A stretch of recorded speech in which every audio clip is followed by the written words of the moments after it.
Hey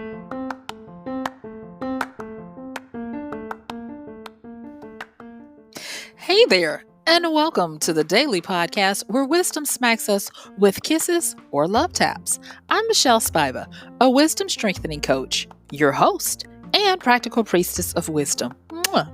Join us daily to gain wisdom and mental strength as we tackle innovative thinking, address emotional and behavioral life traps, and yes, provide you with some practical how to's to wrap it all up. So settle in or crank up the speed 2x, whatever gets your mental processes firing as we dive in. Stay tuned.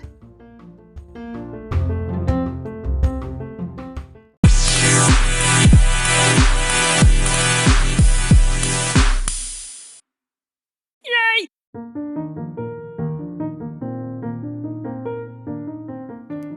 No, you can't use that. You have to get the industrial strength one. We'll go tomorrow and get it because right now you're just wasting your time using this. This is not the right strength or the right product to handle this job. Hey, this is Michelle Spiva, your practical priestess of wisdom, and I want to welcome you to today's podcast of Wisdom Smack. Mwah! So come on, join me on the flip as we get into talking about when ordinary just won't do. I'll see you on the flip. It's going to be good.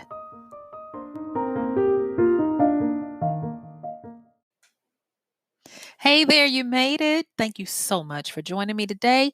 Let's go on and get into it. So, today we're going to be talking about something that I've been wanting to talk about for a minute, but it seems like it's the right time. And I want to talk about the concept of preternatural. I'm going to say that again. I want to talk about the concept of preternatural. And I was going to name it something with preternatural in it. And I mentioned it to somebody that I know, and they were like, what is that? So I went with something else, and that is when ordinary just won't do. So let's talk about preternatural, what it is, and all of that. But before we do that, let's set it up so that we have a control group, if you will. Okay. And that is the ordinary. So, going back to the 14th century, which would be the 1500s, the word ordinary with the IE on it, it meant the same that it does today. And we already know, based on all of the times we've said it before, that when some word keeps its original meaning or close to it, it has a lot of strength and a lot of power behind it because people have been imbuing it with that power for many, many years. Okay.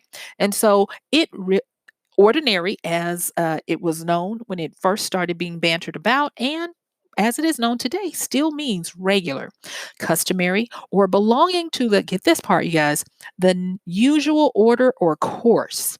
It's conformed to be a regulated sequence of arrangements. It means that it's supposed to fit in the natural order of things. Goes on to say that coming directly from the Latin, it means orderly. It can also mean row, rank, series, or arrangement.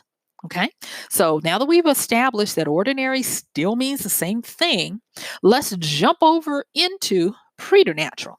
Now, in my first master's program, I was introduced to this word because it has a strong basis in um, science, theology, the occult, and all of those different things. And it has had a, how can I say it?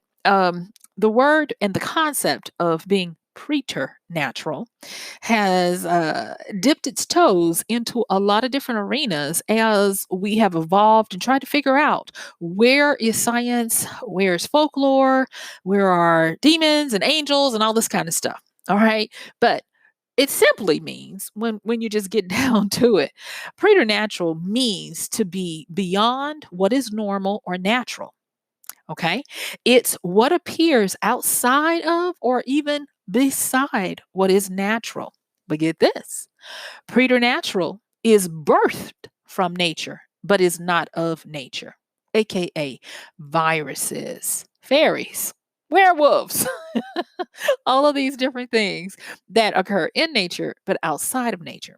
And when I was a wee one, fresh out of undergrad and into my first grad program where I thought I knew something, I had to work with this information, present it, and even defend certain aspects of it in debates and all of that kind of stuff. And I remember going back to the etymology of it just to, get a real good sense. And get this, whereas we have like the 1500s when the word ordinary is a common use term, believe it or not, preternatural has an older lineage than the word ordinary. Even though they kind of, mean the opposites, not the opposites, but they're in the same camp. But in preternatural, like around the mid 1400s, even like 100 years before, it was a term that was used all the way in medieval Latin, and there are even some suggestions that it was well before that. And it was because when people were working with items in nature, they had certain classifications. And so preternatural was one of them. And so it meant, still back then, all these years, it meant that it was beyond nature. Or get this, beyond fate, meaning that even the fates um, couldn't control it. And it was a catch all. It was used to note that there was something that had been, now get this is where I was talking about earlier about being from nature but not of nature. It was used to note something that had been the work of nature but was not of nature. And so the famous theologian Thomas Aquinas said it as succinctly as this. And that was because, and when I don't mean to interrupt myself, but I do have to interrupt myself in understanding the three levels of nature. Preternatural nature, even though it said it was beside or beyond or from, a lot of times people wanted to put it under nature, but it couldn't be. So you had nature, preternature, and then you had supernatural. And all of these had natural in them. So you could say preternatural, natural, and then supernatural. And the way Thomas Aquinas helped theologians of the day get their arms around what they were talking about, it was simply this, that if it was something that had been manipulated, now, they didn't know anything about mutations and the like at the time. So they would attribute this to trickster energies, demons, fairies, leprechauns, whatever you want to call it. So if it was something that had been manipulated by a source in nature, it was preternatural. But if it was something that was interacted with by a divineness, then it was supernatural. And the way he made this as concrete as possible was that something that was supernatural was a miracle whereby a divine act had disregarded nature. That's why super was always above it. Okay, so I want you to kind of like visualize with me where you have natural, and then straight above it you have supernatural, and then back at the level of natural you have to the left you've got preternatural, and possibly down below natural you have preternatural. And the reason why I'm talking about when ordinary just won't do today is because we try to figure out when things go wrong, when things go awry, how did it happen? What was the roadmap that led us here? Or how do we get back? Or what do we do next? And there are some times when there are things that just happen. Yesterday, I alluded to randomness and how we shouldn't be fooled by thinking that we can always use patterns and explanations for why things happen. And so today, that's why I wanted to bring in the concept of when things are not natural, but they came from nature. Okay. And it's been a while, since I delved into this kind of discourse, but let's dust off the thinking cap and get in here because we have some pretty good stuff, to discuss. So now that we've established what preternatural is, what ordinary is, what nature is, and what supernatural is, let's go on and move forward because I want to say this. Voltaire had something to say. Now, Voltaire is the nickname or the nom de plume of a famous French writer. From the Age of Enlightenment. And what he said was that nature never repeats itself, man always does. And embedded in that particular quote, you will find the possibility of randomness and the possibility of preternaturalness, if that's a word. Okay.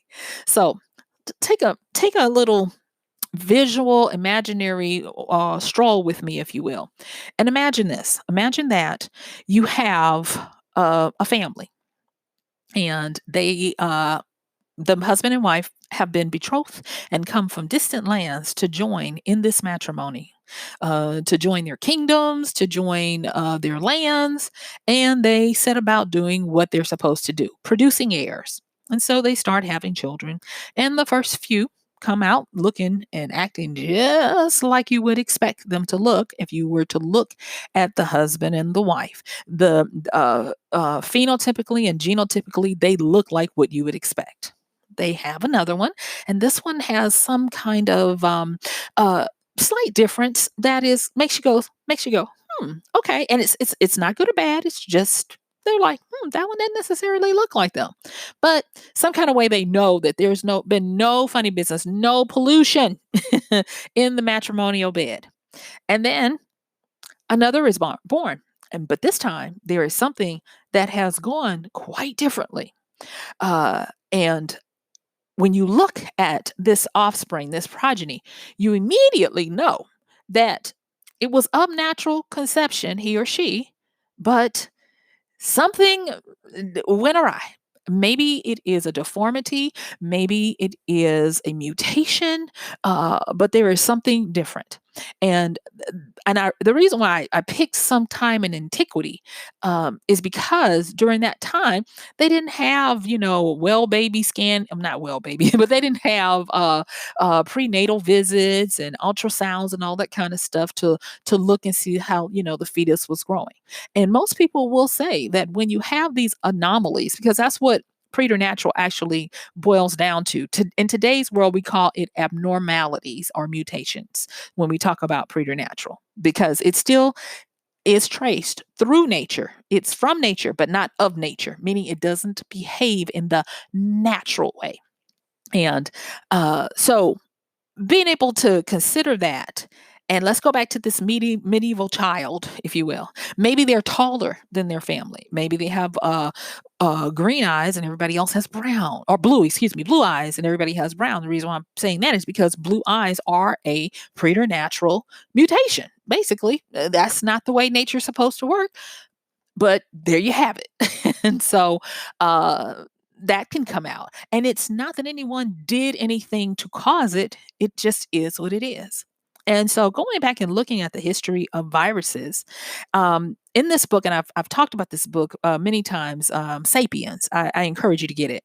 It is a very good a good read, and it takes us through the evolution of our growth. And there's a portion in there where the author talks about how, depending on the numbers, just by sheer numbers. He doesn't use the word preternatural, but he alludes to the fact that preternaturalness is part of the nature and the order of things. That every once in a while, the machine, if you will, is going to throw a spark or gasket. It's going to go offline. It's going to do something unexpected. And you're going to have throw offs. And it's not going to be that they're any better or worse. It's going to be that they're beyond or they're different. They are the abnormalities.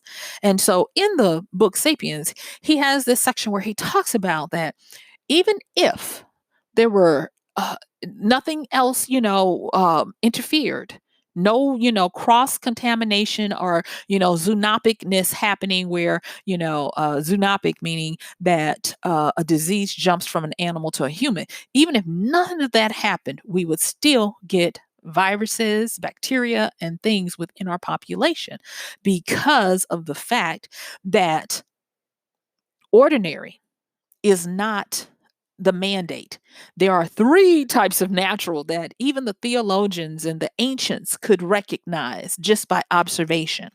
And so, how dare we be hubris to think that if we try to control all systems, that everything will always be ordinary? And so, I'm not trying to give any kind of explanation for how viruses come into being. I am just simply saying that by the law of averages and odds, the concept of something being preternatural will happen, will come to pass. Now, even though they call something that's preternatural strange or abnormal, they called it a phenomenon that seemed to, and the wording, and I remember learning all of this stuff and I was quite offended, especially when looking at some things that were preternatural, but because it was enough of it for people to accept it, they would overlook that, but other things they wouldn't. But I digress. But okay, so in the context of science and theology, it got to the point where this whole preternatural part of our lives became that which was strange or abnormal, and that which seemed to violate the normal working of nature, but which was not associated with magic or witchcraft. Yeah, they had to put that in there so that people would know that this came out of nature, but it's not of nature. But there was no funny business happening. There was no witchcraft, no magic, because this was the advent of people trying to get into a codified system of scientific rigor. The development of science where you could replicate things and explain things. And so they were trying to, get some kind of total party line, understand that this is what it is. And, there's no more interpretation besides that. And so we got to the point where we became so well versed in the modern science that it became where the preternaturalness stopped being the werewolves, the vampires, the fairies, the demons, and all of that stuff that we couldn't understand, and just relegated into this weird subset of nature, to where we then started predicating it down to phenomena, mutations. So, like for instance, when you eat seedless fruit, you are eating preternatural things, because nature doesn't produce fruit that doesn't have seeds. But when we mess with them and put our influence in how they're germinated, then nature does produce it, but it's not of nature. And so I'm hoping that you can see how this is all part of the ecology, the circle of life, and trying to get a better understanding of that. Now, in the A part, I talked about, well, I was young and I was trying to clean something, and I was using all of my mother's oven cleaner or something like that, and it wasn't the right thing. I needed to have some kind of degreaser, and she actually told me not to mess with it. But fast little me, I was trying to do it because she actually knew the proper stuff that we needed, and so if memory serves me correctly, we finally went and got the industrial strength degreaser and all of that stuff. We had to wear gloves, and she showed me, and it was just an eye-opening thing because I didn't know that there were things that were so super powered, and that was like kind of like my first concept of understanding the different things that exist in life that are made to do the same thing but in varying degrees. And so the wisdom for today of when ordinary just won't do is, I want you to understand that the preternatural side of life is still part of life. Viruses are in that area. Illness, disease are in that area. And we cannot treat them like they're ordinary. We have to move into the realm of the extraordinary to deal with them. That means that we have to take extraordinary measures. We cannot do our normal everyday life stuff, which is in the ordinary, and expect for the extraordinary to heed what we're doing or what we're trying to put out. I hope that makes sense and you can see that a little more clearly because yet and again, I am always amazed at the sheer processing power we each individually possess in our brains. And yet, how we throttle that power by not making elementary connections and synapses and synergies to get this. If I could understand if this was a normal occurrence that happens every Tuesday of the second month of the excuse me, every Tuesday of the even numbered month of the year, then that would be something in the natural course of things. And you could carry on business as usual. But it is not. And it is something that is beyond, it is outside of, and it does not behave in the normal course of nature and ordinary means. And thus, we have to be extraordinary. Okay. So I want to talk about, some of the things that help us to get to the point where we understand that we're dealing with an industrial grade issue right now. We're dealing with the preternatural.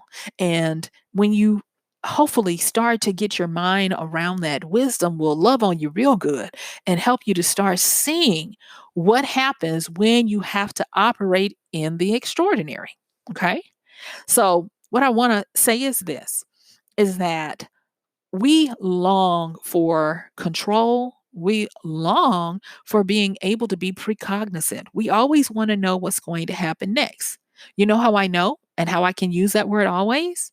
Is because we love maps. We love knowing what land or what terrain or what path to expect before we even get there. We love it so much that we sometimes forget that a map is simply a representation of what to expect, but it is not a miniaturized simulation of what to expect. There are still, you guessed it, random things that can happen. There are still unknown risks that we can encounter, and there are still things that we need to respect that can change and even mutate that we are not aware of. And it gives us, or it should, I hope, give us a different perspective that we look at our lives and what we do differently.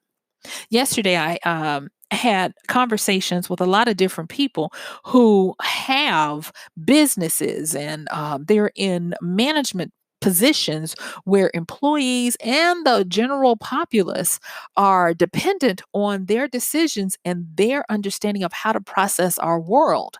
And as I was talking to a few, I was just, kind of walking them through strategically. Because that was what the part of the conversation was about, was to how to develop some strategies to be able to help their workers, the people that they're servicing, and how to be good citizens, as well as for some of them who are essential uh, members of their society and they have to be places, how to get their arms and minds around what they were doing. And in the back of my mind, I was thinking about it and I was like, it just kept coming to me. That's how wisdom sometimes works, where it was like, this is an extraordinary time. Why are we trying to use ordinary measures? And as I kept mulling it over, I went back and I remembered that I had a podcast title about the preternatural way. And I was like, I can't use that term, but that term is applicable for here. And so, of course, I went back and I started looking. And what I realized was that if you go and try to not understand, but if you try to follow in the steps of how scientists started to work with things that were preternatural, you'll start to see that there are processes where there are increments of power that you use or intense impact that you use to try to work with them. And then, like going back even to the late 16th century, where people were starting to deal with the medical aspects of things. They were actually talking about tumors and causes and observations of growths and diseases, and they were calling them preternatural. And what they would do is they would deal with little bits of the situation and see how it react, and then they would start to expand. And so they treated it in stages, and they gave it a lot of respect. And this is not an indictment on us. It's because we are no different from other people. But I will say that in today's environment, especially right now, we can learn from people and who had trepidation and fear. We can really benefit from that statement that says that fools rush in where angels dare to trod, because we are not in Kansas anymore. This is not about a win or a loss when the normal rules are in effect. This is against nature. And if it is against nature but made from nature, it wants the same thing we want, to live and to thrive. And so understanding that, yeah, this is something different. It has some of the same survival instincts that we have. We have to go and, even though we can't have a good map, we got to try to at least have some kind of map, and then work in ways of respect, to not just think, hey, let's just, go out there and fight it and, have at it and all this kind of stuff, and not understand that, yeah, this is not no ordinary. This is not natural. This is not like you. And so it doesn't move or behave like you. It can replicate, it can morph, because that's how it got here. It can morph and it can do a lot of different things that you might not be aware of, or you should take a moment to be aware of. And so when I was, like I said, when I was going back and trying to make sense of this, and I was, looking at it, Voltaire was the key to me starting to say, oh, okay, so yes, I can look at the great, the plagues, the Black Plague, and all of these different flus of the past, and still not be able to get my head around understanding what's really going on. Because first and foremost, I want you guys to realize that wisdom wants us to always recognize what time and what context we're in. So when ordinary just won't do, what you have to do, instead of speeding up your efforts and trying to have much bravado, instead you have to look and start to learn, how is this different from you? Because this is not natural. It's from nature, but it's not natural. And the last time I checked, I don't see any miraculous deities coming from the heavens to slew our viruses. So we have to learn to deal with them. And when Voltaire said that history doesn't change, but uh, he said man does, but I mean, excuse me, yeah, history never repeats itself, but man always does. That was the key. And the key is, and this is the wisdom smack. Hold on, listen to it. It's real simple. The wisdom smack today is that when something that is outside of nature, it takes an extraordinary self-calm and self-management to deal with it. So, don't believe me? Here we go. Uh, it's the late 1940s. There is an English sociologist that is still in America studying the aftermath of World War II. And he's going about his business collecting things, Charles Fritz. And he is actually moving into a new area of study called the psychology of disaster. And as he is collecting his data, he looks around, and his hypothesis is that he expects for society to be in panic. Because if you're looking at disaster, and we can already say that disaster is not natural, it's part of the course, but it's not something that happens all the time. It is not the ordinary, it's not the common, it's not the rank and file. Remember, that's why we talked about what ordinary is at the top of the podcast. And so disaster is not ordinary. And so for his hypothesis, he was like, well, there should be panic, frenetic energy. There was frenetic energy. We did talk about that yesterday, but it expressed itself differently. And so what his conclusion was after World War II was that in the psychology of disaster, that instead of a society falling into disarray and panic, if given certain things, meaning that if given enough time to study the problem, to understand that it is not your norm, and get this, to band together to pay respect to it in solidarity to mount a defense that is worthy of your opponent, then that society usually emerges in a calm solidarity of growth. And that was very powerful to me because it was like, oh my gosh, there is truly nothing new under the sun when you're studying people because we do repeat ourselves. And so when we're talking about ordinary just won't do, this is our time to slow down and to not take this for granted, not take this as business as usual. Study it, learn its vulnerabilities and weaknesses, and then band together for us to work in opposing force to overcome it and do what we can to make the best of our times. So guess what, y'all? My time is up. I thank you for yours.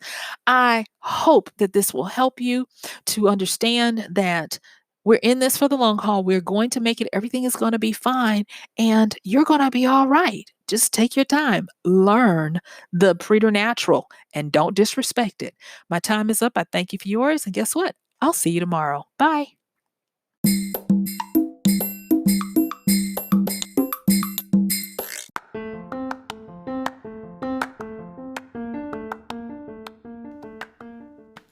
And that's going to do it for today's podcast of Wisdom Smack with MichelleSpiva. If you like this podcast, please help us get the word out. Like, comment, subscribe, and even share. And if you really like it, please help us continue to get the word out by considering using this show's link for Amazon. So when you want to go to Amazon and you do all of your general shopping, please use MichelleSpiva.com/AMZ.